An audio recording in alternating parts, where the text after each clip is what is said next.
If you've been keeping up on social media, then I'm sure that you're already well aware of what happened on Saturday night, at least the aftermath of what happened Saturday night. Now, I've been through the ringer when it comes to emotion as far as this video goes, because last night when I left the track, I was just gonna make like a more of informative video, and I'm still gonna do that now, but my emotions have changed. I feel disrespected, I feel lied to, and I have the proof for all of this. So let me get into it and tell everybody that doesn't know what happened. So long story short, you'll see more of this in the vlog on Thursday this week, not Wednesday, Thursday at 5. We qualified on the pole and I got taken 3 wide on the first lap. Blame doesn't matter, we'll talk about that more in the vlog. We got wrecked. A lot of cosmetic damage, didn't have any damage to the tires, but the ductwork was all smashed and we came in. We tried to fix it, but I went out there and within 3 laps of being on the track, under green, I was at 250 and spitting water. I can't continue at that point. We tried to fix it. We did everything we could. No fixing it, nothing. So in between races, my team thrashed to get this car done in the 2-hour time frame between the end of race 1 and what was supposed to be the start of race 2. It was about 2 hours, give or take a few minutes, but barely got it done. Got it to the point that the bumper was not going to be able to be used at all, or it was going to fall back apart. But I thought I was going to be able to race in the second race. Or so I thought, because this is where the drama starts. We are sitting on the grid, ready to go. I'm getting myself hyped back up. All I need is for you to tell me there's a chance. Oh, there's a chance.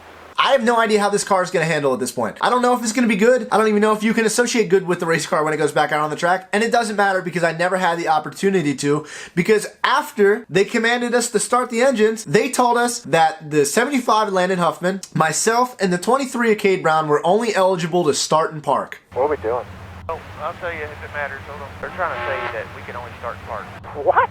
Why? We fucking wrecked. What are we supposed to do? You might as well pull it to trailer. Keep arguing. I don't know how the fuck they can make a rule. Obviously, we're furious. Like, I come all the way to North Carolina to race, and then I'm sitting on the grid about the race, and you tell me I can't? And they said that you had to have a minimum of 20 laps on your tires to be eligible to race in the second race. They did give us the option to start and park, and I told them when they make their Facebook post, because they're going to address this too, to not state race, because in my eyes, there's a big difference between race and start and park. It's not the same thing in my eyes. I went back to my pits. I'm like, F this. I'm not going out there and running a lap. I'm not running for Hickory points. That lap does not matter to me. So I went to my pits and then I quickly reversed and went back out to like line up next to the pace car, and I got out of my car and I joined in on the argument that was already started with the pace car driver. We wanted an explanation. We wanted to know when this was said, and we were given a time when it was said. They said it was during the driver's meeting. Bullshit. Now this video is being made on Sunday night, and Hickory is supposed to be releasing something tomorrow talking about it. I pray, I really pray, and I'm leaving this in the video whether they do or not, I pray that they say that they left it in the driver's meeting. Because if you go to the description, there's going to be a link to a video that shows the entire driver's meeting where they said nothing. Now this becomes a bigger argument point in the future, but that was the main reason that we could not do anything other than start and park, is because it said it in the driver's meeting. Now we're standing there talking to the pace car driver. It's a group of us around. It's the 75's crew and him and my crew and me, and it's heated. We're trying to get a hold of Kevin Piercy, who is the track promoter, and he will not come down and even give us the time of day. So now we're standing there arguing with the pace car driver, trying to get an explanation, and we want to race. And the pace car driver sat in the car, and a lot of people can vouch for this. Obviously my camera guy is across the track. I don't have this on video, but a lot of people can vouch for this. He said they never said this in the driver's meeting. And we're like, yeah, why is a rule that's not a rule being enforced on us? So Kevin Piercy will not come down and talk to us. And I was honestly refusing to leave before they talked to us. I felt like it's unfair that I traveled all this way. I spent all this money on tires, on fuel, on paying the guys to come help, on everything, any expense at the racetrack on top of the race cars and their maintenance, to not be allowed to race. It's unfair, and I think that you should have to give an explanation to my face and also the other driver's face on why.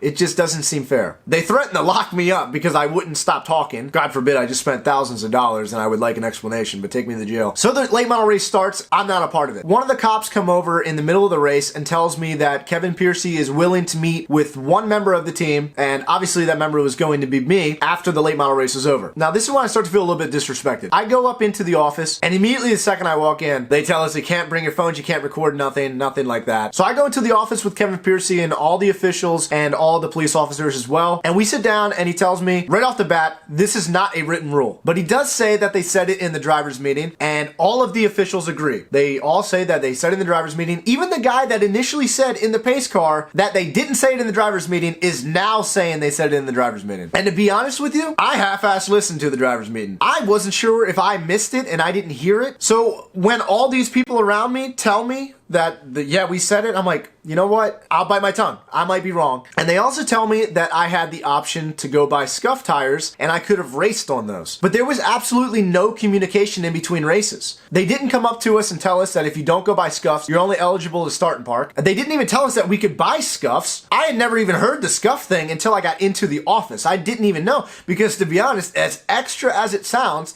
I came there to race. If they would have made me dismount and mount scuffs on the grid, I would have done it. So like I said, the full driver's meeting is down below. You can watch it for yourself, and if you hear it at any point where they talk about this, let me know. Because I watched it 3 times to make sure that I'm not, missing it or not hearing it. They do not say it. And now the conversation in the office is kind of toned down a little bit. Like, I'm still mad that I didn't get the race. If they said something I didn't hear it, regardless of whether or not it's a black and white rule, if I didn't hear it, then okay, you enforced the rule and I wasn't paying attention. It's my fault. Again, that's not what happened, but that's why it toned down. So we sit there and we start talking about possible solutions. And then Landon Huffman goes into it. And I just got off the phone with Landon Huffman about a half hour, 45 minutes ago. And he tells me he heard my entire conversation about how that they were telling me that they said it in the driver's meeting. And then he goes in there and they're telling him that they didn't. I think he gave them a little bit more of a hard time than I did, but they admitted to him that they did not say it in the driver's meeting. That day, at least. They said that they had said it prior, which is not what they told me, a prior driver's meeting. I don't race weekly at Hickory. I was not a part of that driver's meeting. And Landon did say that Piercy's response to that was that I was at the Fall Brawl last year, but that's not a twin race. That's a completely different race. If you get a flat in that race, obviously you'll put on a scuff or another designated tire that you have set aside. Make sure you don't use another one on top of that designated tire, because I found that one out the hard way. So what they're worried about is me having fresher tires. That was not a possibility in the Fall Brawl. There's no break. Like, you just go back out. If they did say that in that race, I don't think, if I had remembered, I would have applied it to a twin night. Now let's touch base on the 4 tires and having fresher tires. As much as it might suck for every competitor in that field that is up front